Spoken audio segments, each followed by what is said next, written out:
Hi and welcome to elPablo FC. And today we're going to be doing our first Champions League match preview or match week preview. We're going to be previewing a couple of games, probably even the high stakes games. But you're welcome, basically, football fans. And if you haven't already, please do like, share, subscribe, and hit the notification bell so you don't have to miss anything. Basically, it's the dawn of a new era again with Champions League, second year running when we're trying this new Champions League model. And the UEFA Champions League is back basically this week. I mean, as of the time of watching this video, of recording this video, probably be counting down to the first game of the Champions League. And it is not as we know it. I mean, gone are the days of group stage. I mean, this is more of a league phase. We've seen it last year. We're seeing it again, where every single match, every point, every goal matters more than ever before. So this isn't just a tournament. It is a marathon that starts with a series of explosive sprints, pitting Europe's elite against one another in a quest for continental glory. I mean, the opening match week is a tactical feast, a gauntlet of marquee matchups that will define early narratives, test new managers, and expose the deepest vulnerabilities of the world's biggest clubs. Now, we are about to dive deep into 5 of the most compelling fixtures from the opening week or the opening salvo. We'll be breaking down the tactical blueprints, analyzing recent form, and spotlighting the key players and their crucial injuries that would swing the balance of power from a clash of footballing philosophies at Anfield to a test of depth and resilience at the Allianz Arena. Match week 1 is more than just a return to action. It is a critical, proving ground for this season's contender. So let's begin with a true clash of titans. Now, the first one basically is a duel of philosophies, and that is Liverpool versus Atletico Madrid. For Liverpool, this is a match. This match is a statement of intent. After a season away from Europe's top table, they are back, and their first test is a high-stakes, high-octane home fixture against Diego Simeone's Atlético Madrid at Anfield. On the surface, basically, this is a clash of two very different footballing worlds. Arne Slot's high-intensity counter-pressing Liverpool against Simeone's masterfully pragmatic low-block Atleti. Now, Liverpool comes into this contest with a perfect domestic record, winning all 4 of their Premier League matches, but a closer look reveals some early season fragility. Now, their perfect start includes a last gasp win against newly promoted Burnley, a game decided by the penalty in the 95th minute. I mean, the pattern of late drama suggests that while Liverpool is finding ways to win, they have struggled at times, to break down a well-organized defense. And their new forward line, which includes summer signing Alexander Isak, is still finding his rhythm. And the forward line basically are finding their rhythm as well. Conversely, Atletico Madrid's start have been more measured, with key midfielder Koke admitting that the team is still finding its rhythm and needs to stay calm. So they've had not so much of a good start in the league, but they're, asking for calm, right? The tactical battle will be fascinating. It will be a fascinating war of attrition. Under Arne Slot, Liverpool is expected to maintain their system built on fluid, high-tempo attacking play, aiming to press opponents aggressively to win the ball back in advanced areas. Their success hinges on whether their stars, their key players, led by Mohamed Salah, can create and capitalize on chances. Simeone's Atletico, on the other hand, will seek to stifle the momentum and especially with their famously disciplined defensive structure. The tactical DNA is a masterclass in the low block, basically. That is for Atletico Madrid, a system designed, to be most impenetrable, although the center of the pitch, through the center of the pitch, they shift into a compact 1-5-3-2, that's including the goalkeeper, or even a back six, Atletico is perfectly comfortable allowing the opposition to have possession, confident that their defensive lines will hold and to force the ball out wide, obviously, as always, as we've seen time and again, where they can actually then spring rapid counterattacks. We saw a perfect example of this in their recent match against Barcelona, right? Where both of their goals came from regaining possession deep in their own half and then quickly getting numbers forward. This was an old game, very recent. But this tactical duel is made even more complex by Liverpool's ongoing fitness challenges. Manager Arne Slot has admitted that the key midfielder Alexis McAllister, who missed a significant portion of preseason, is currently only fit for one game a week. McAllister was even substituted at halftime in the recent game against Burnley due to an injury scare, a decision that Slot said was a combination of injury, tactical concerns, and a desire to preserve his fitness for the Champions League fixture. This makes the challenge for Liverpool very clear and the question is, can they find a way to break through a low block and maintain their intensity against a side designed to exhaust and frustrate? That is Liverpool versus Atletico Madrid, and it's a tie that would, prove to be very important, especially for both teams. I would predict that game will end in a draw, but Liverpool can scrap a win as well. You never can tell. But what's your prediction of that game? What do you think that will happen between Liverpool and Atletico Madrid? What do you think would be your scoreline? So put it in the comment section. Let's talk about it. Let's have conversations. The next one is the battle of attrition, and that is between the high-flying Bayern Munich and the upcoming Chelsea. And I say upcoming for a reason, because they're still trying to find rhythm together, but we're going to kind of break it down. Now, we are traveling to Allianz Arena for a match steeped in European history. As Bayern Munich takes on Chelsea, this fixture is a unique battle for both sides, who are navigating extensive injury lists and evolving under new managers. Vincent Kompany, one season at Bayern Munich, and then Enzo Maresca, one season at Chelsea. Vincent Kompany for Bayern and Enzo Maresca for Chelsea. This is not just a game. It is a test of their depth and adaptability. So Bayern Munich, enters this match on a high, with their perfect 2 wins from 2 in Bundesliga and a 5-game winning streak across all competitions. Their attack has been prolific, netting 19 goals in just 5 games, led by the incredible inform Harry Kane and new signing, obviously played one season, Michael Olise and Nicholas Jackson. And Nicholas Jackson has a chance to play against Chelsea because that parent club situation with the loans don't work in Champions League. Now, Chelsea comes into this match unbeaten, but with more domestic results.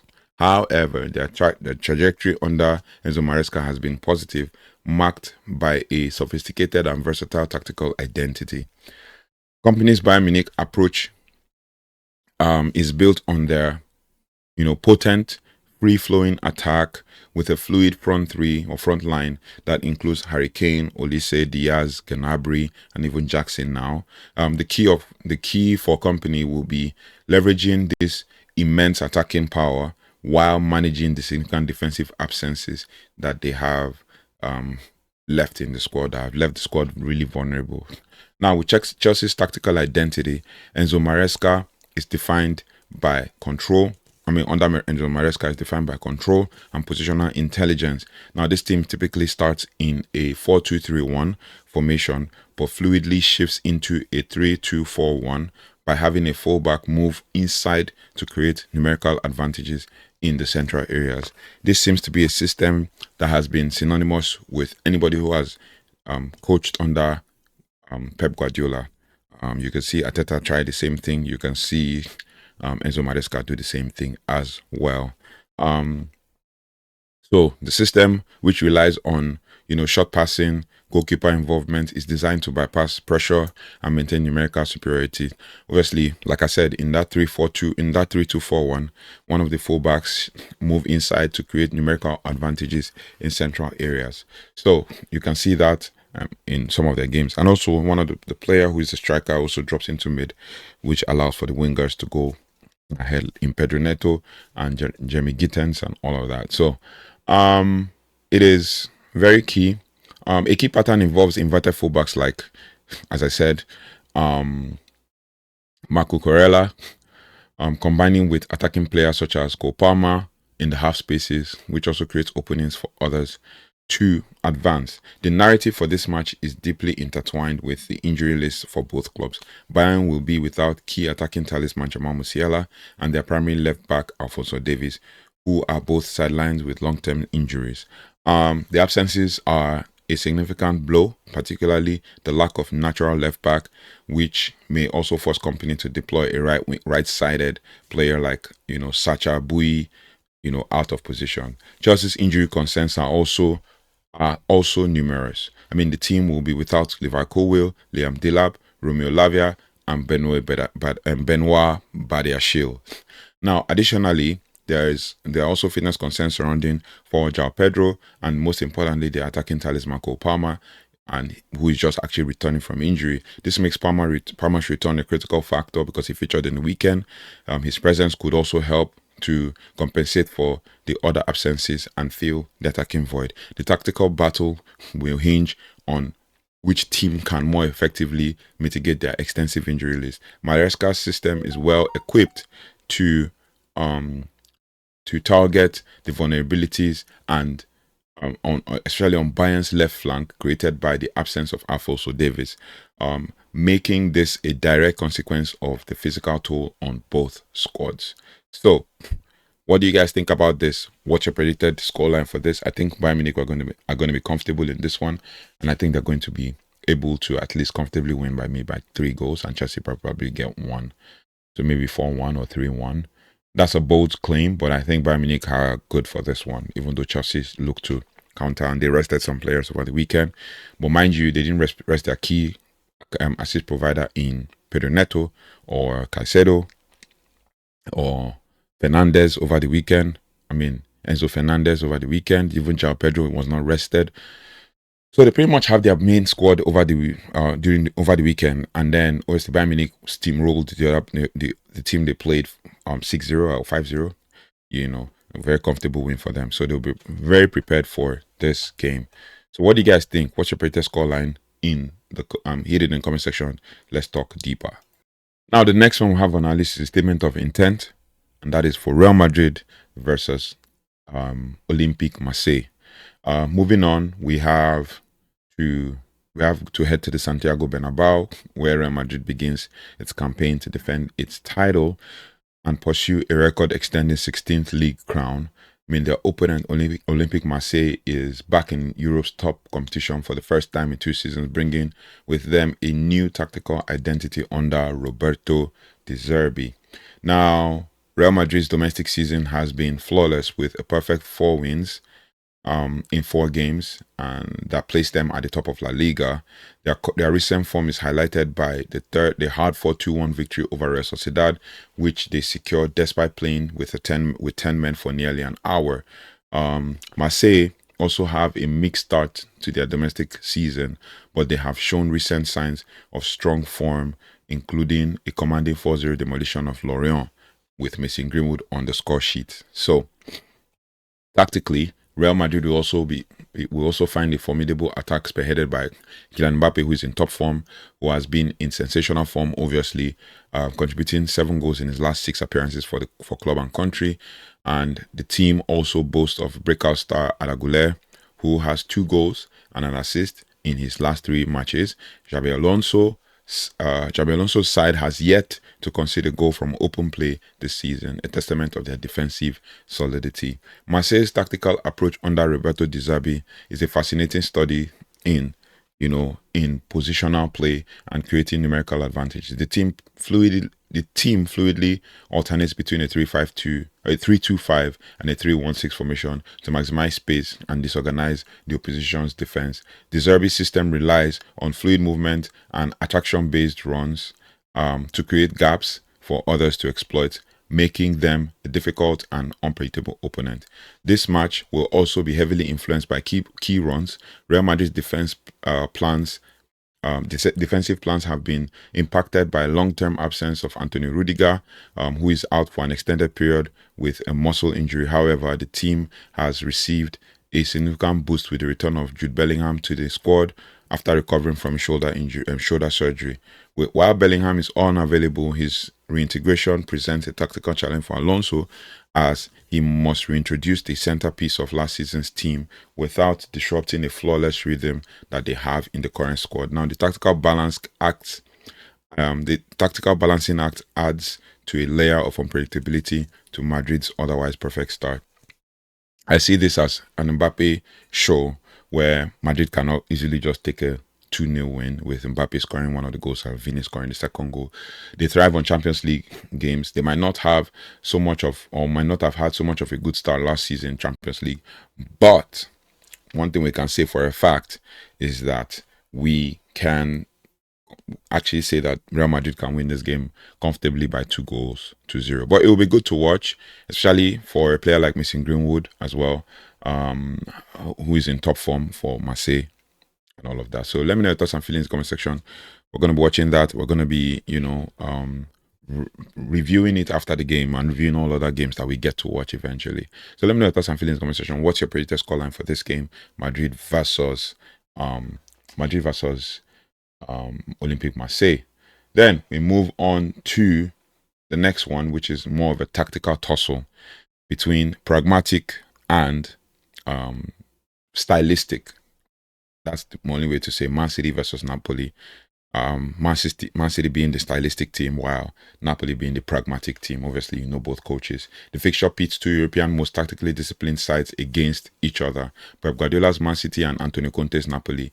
Now, the match represents a fascinating contrast of philosophy. Like I said, with City's fluid possession-oriented attack clashing with Napoli's famously compact defensive first approach. So it's more of a pragmatic from Napoli versus stylistic or fluid, as the case may be. Man City enters this match high after securing a dominant 3-0 victory over Manchester United in the Manchester derby. Their league form is perfect. Their league form is pretty much not perfect anyway. They've had 2 losses and 2 wins in 4 games, despite the media narrative suggesting that City is no longer an untouchable Goliath due to the 2 losses earlier in the season. The fact remains that their league form is kind of perfect, and their attacking players, particularly Erling Haaland, is in lethal form. Napoli's domestic form under Antonio Conte has been impressive, conceding just 1 goal in their first 3 games and winning the Serie A title last season. Their recent 3-1 victory over Fiorentina gives them a precious extra day to rest and prepare, a fitness advantage that they could also leverage against a City side coming off a high-intensity derby.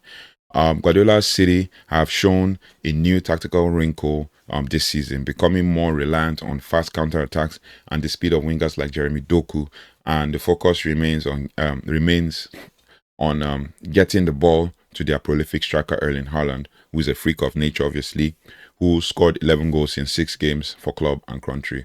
So Antonio Conte's Napoli is a masterclass in defensive solidity and compactness. They typically deploy a 1-5-3-2, which is including the defender, 1-5-3-2, 5 at the back, or 1-5-4-1, depending on the formation.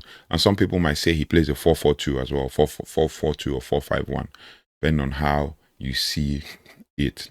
It's designed to block central spaces and force opponents out wide. Their tactical discipline extends to their attack, which seeks to create numerical advantages against the opposition's backline and exploit the half spaces between defenders and fullbacks.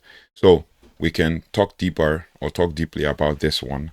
Man City's squad depth will also be tested, as they have several key players on the injury list. Forward Omar Mamouche is out with a knee injury, sidelined on international duty, and there are minor doubts over the fitness of John Stones, Ryan Aït-Nouri, Ryan Cherki as well. And City's starting 11 remains formidable. Their bench lacks real firepower, but to turn a game around if needed, a vulnerability that a disciplined side like Napoli is uniquely prepared to exploit.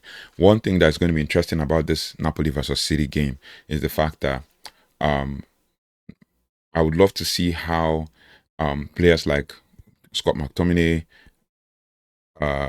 Kevin De Bruyne, and Rasmus Højlund, how they'll perform in that game. It looks like they have a strong squad, but even though not as fast as the City one, but we'd love to see. I mean, Scott McTominay is pretty fast for a 27, 28-year-old. Coming into his own. He's won the league already.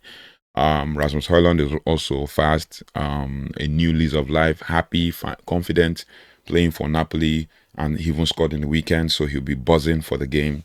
And then, obviously, I look forward to see how they fare. I mean, Scott McTominay has scored a couple goals against Man City, so we look to see how they fare in that game. And then finally, we're going to talk about a rivalry that has been renewed, and that is, well, if you say that, for two teams that are still struggling to meet up to the standard they set for themselves in Juventus and Borussia Dortmund. Finally, we head to the Allianz Stadium again.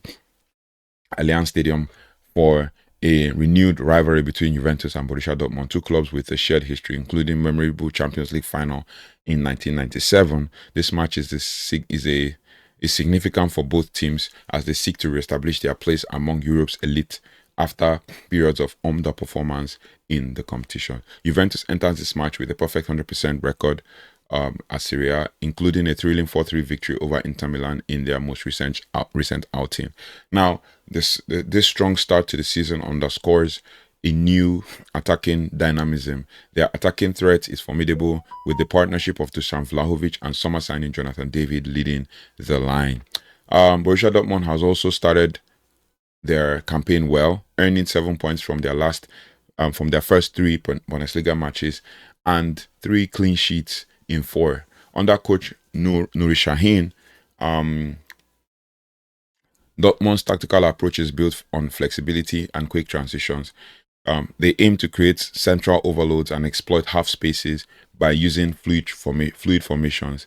Their attackers are consistently making runs in and behind the opposition's defensive line, a constant threat that forces defenders to drop back and create more spaces for midfielders to operate. Now, the core narrative of this match is a direct result of the dueling strength and weaknesses of both teams.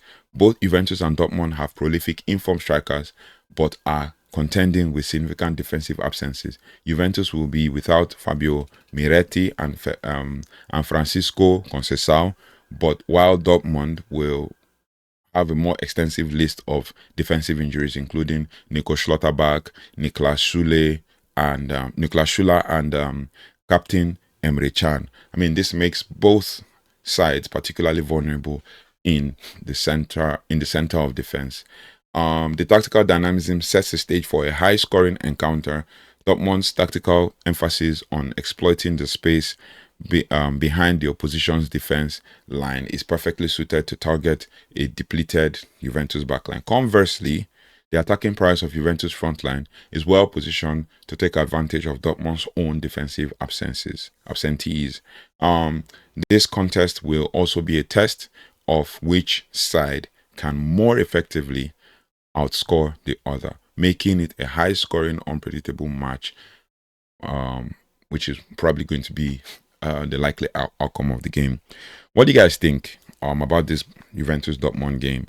I think Juventus is gonna outpower Dortmund. Maybe they're probably going to score 3 goals, and Dortmund's gonna score 2.